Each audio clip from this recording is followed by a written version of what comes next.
جب وہ آیا ہے concise history of the world میں چیپٹر آخری حضور کا، جو حضور کے چیپٹر میں جو آخری بات خطبہ حجۃ الوداع کو کوٹ کیا ہے، لا فضل لعربی علی عجمی ولا لعجمی علی عربی ولا لأحمر علی اسود ولا لأسود علی احمر الا بالتقوی. کسی عرب کو کسی عجمی پر کوئی فضیلت نہیں، کسی عجمی کو کسی عرب پر کوئی فضیلت نہیں، کسی گولے کو کسی کالے پر کوئی فضیلت نہیں، اور کسی کالے کو کسی گورے پر کوئی فضیلت نہیں، ہاں تقوی کے ساتھ. اب ذرا میرا ایک لفظ نوٹ کیجئے، کیا لکھتا ہے اس پر؟ Although the sermons of human freedom, fraternity and equality were said before also, and we find a lot of these sermons in Jesus of Nazareth. مسیح ناصری حضرت عیسیٰ علیہ السلام کے ہاں بھی واعظ تو ہمیں بہت ملتے ہیں، but it must be accepted that it was Muhammad صلی اللہ علیہ وسلم who for the first time in history established a society based on these principles. انسانی حریت، اخوت، مساوات، اس کے واسط کہنے تو بہت آسان ہے، تقریریں کرنی تو بہت آسان ہے، لیکن ان ویلیوز کو باقاعدہ اسٹیبلش کرنا ایک سوسائٹی میں ماننا پڑتا ہے، یہ اسے دینا پڑا ہے کریڈٹ جو بھی ہے. لیکن ایک بات نوٹ کر لیں، مبادہ کہیں آپ میرے بارے میں سوء ظن ہو جائے، تازہ ایڈیشن جو اب اویلیبل ہے اس میں سے یہ نکال دیے گئے، آج کے جو ان کے ایڈیٹرز ہیں ان کے حلق سے نیچے نہیں اترنا. اتنی بڑی حقیقت، آپ پنجاب لائبریری یا پبلک لائبریری سے جا کے پرانا ایڈیشن لیجیے، concise history of the world کے اندر آپ کو یہ الفاظ مل جائے.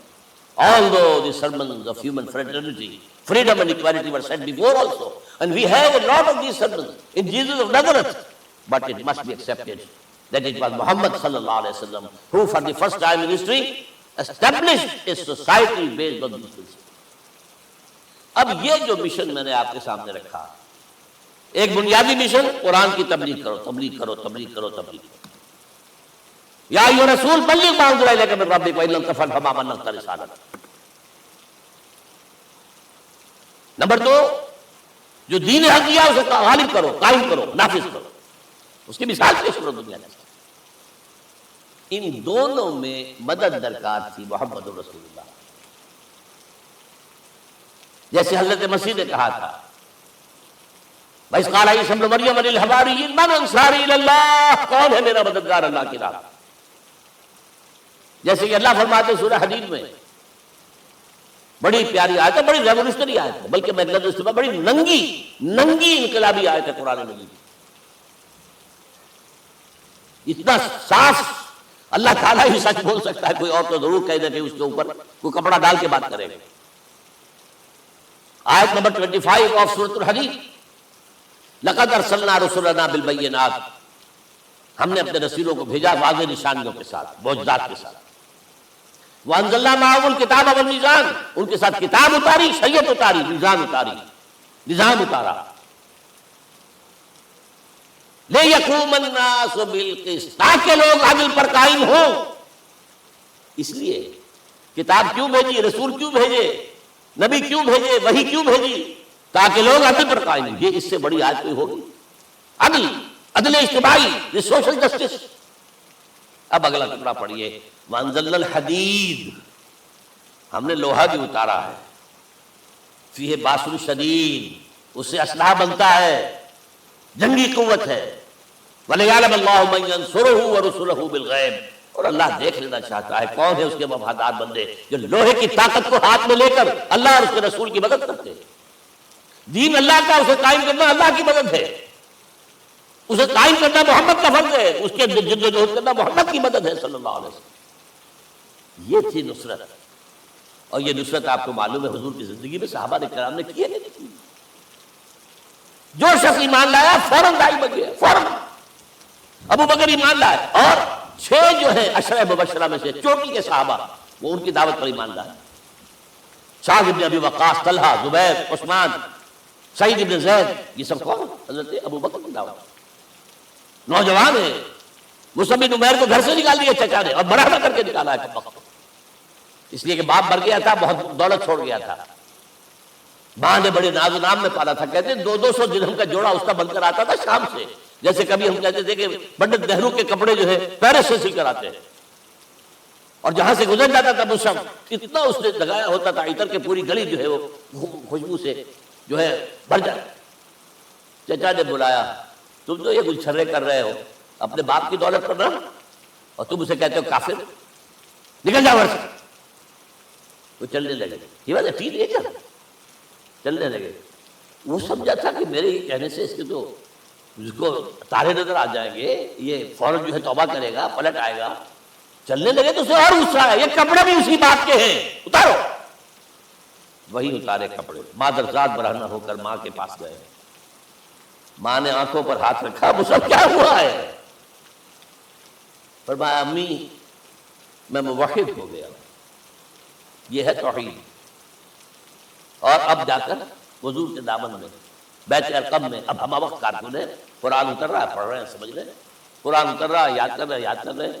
اور اس کے بعد جب کہا تھا مدینے والوں نے بیت عقبہ اولیٰ پر کہ حضور ہمارے سے آپ کی ملاقات تو سال کے بعد ہی ہوگی، درمیان میں تو آپ کو معلوم ہے خورے جی ہے، کوئی قافلہ بچ کے نہیں جا سکتا، تو اب آپ ہمیں کوئی اپنا شاگرد دیجیے۔ مصعب بن عمیر کو حضور نے کہا جاؤ ان کے ساتھ۔ وہاں ان کا نام پڑ گیا المقری، پڑھانے والا، قرآن پڑھانے والا۔ 75 آدمی اگلے سال لے کر آ گیا ہے، اور اسی سے بیعت عقبہ ثانیہ ہوئی ہے، اور ہجرت کا راستہ کھل گیا۔ اور اس کو ایک دفعہ حضور نے دیکھا، مسجد کے دروازے کے سامنے سے گزر رہا تھا مصعب، پھٹا ہوا کمبل تھا جس میں لپیٹا ہوا تھا۔ حضور کی آنکھوں میں آنسو آ گئے۔ غزوہ احد میں شہید ہوا کس طرح؟ علم بردار تھا، ایک ہاتھ پر وار پڑا ہے، کٹ کے گر گیا، ایک ہاتھ سے تھاما، دوسرے پر بھی گر گیا، دونوں جو بچے ہوئے حصے تھے اس سے تھاما۔ پھر جب ختم ہو گئے، اس کے بعد جو ہے جب دفن کر رہے تھے تو حضور کے سامنے پرابلم لایا گیا۔ مصعب کے جسم پر تو کپڑا ہی نہیں تھا سوائے ایک چادر، ایک دھوتی، اللہ اللہ کرے۔ اور شہید کا کفن ہوتا ہے اس کا اپنا لباس۔ حضور کو اتنا چھوٹی ہے وہ چادر کہ پاؤں ڈھانپتے ہیں تو سر کھل جاتا ہے، سر ڈھانپتے ہیں تو پاؤں کھل جاتا ہے۔ فرمایا سب کو ڈھانپ دو کپڑے سے اور پیروں پر گھاس ڈالو۔ That was the last dress which Musab wore۔ تو یہ لوگ جو تھے محمد رسول اللہ والذین معہ، یہ ساتھی حضور کے، جنہوں نے حضور کے مشن میں آپ کا ساتھ دیا۔ اور ایک خاص مرحلے کا تو میں آپ کے سامنے ذکر ہی کر دوں، اس لیے کہ دین کی اقامت، دین کا غلبہ، اس میں تو جہاد اور قتال آئے گا لا محالہ۔ Nobody is going to allow you to change the system۔ اگر سسٹم بدلتا ہے تو اس کے ساتھ جو مفادات بدلتے ہیں وہ ختم ہو جاتا ہے، جو پریورٹیز ہیں وہ ختم ہو جاتا ہے۔ لہذا جب غزوہ بدر کا مرحلہ آیا ہے، حضور نے مجلس شورا منعقد کی، اور آپ نے جو وہی سے آپ کو بتا دیا گیا تھا، دیکھو ایک قافلہ آ رہا ہے شمال سے، مال غنیمت سے لدا پھدا ہے، اور 50 صرف اس کے ساتھ محافظ۔ ایک لشکر آ رہا ہے جنوب سے، گیڑی کانٹے سے لیس، اور اللہ نے وعدہ کیا ہے کہ ایک پر ضرور تمہیں فتح دے گا، بتاؤ کدھر چلے۔ یہ اصل میں کسی بھی سپہ سالار کے لیے وقت ہوتا ہے کہ اپنے ساتھیوں کے مورال کا اندازہ کرے۔ کچھ ہوں گے ہم جیسے کمزور بھی، انہوں نے کہا کہ حضور پہلے قافلے کی طرف چلے، آسانی سے فتح بھی ہو جائے گی اور ہتھیار مل جائیں گے ہمیں، ہمارے پاس تو ہتھیار بھی نہیں ہے، گنتی کے لوگوں کے پاس تلواریں بھی نہیں سب کے پاس، تو 50 آدمیوں کے ہتھیار تو ملیں گے، پھر لشکر سے نپٹ گئے۔ اب حضور کہہ رہے ہیں اشیرونی اشیرونی اشیرونی۔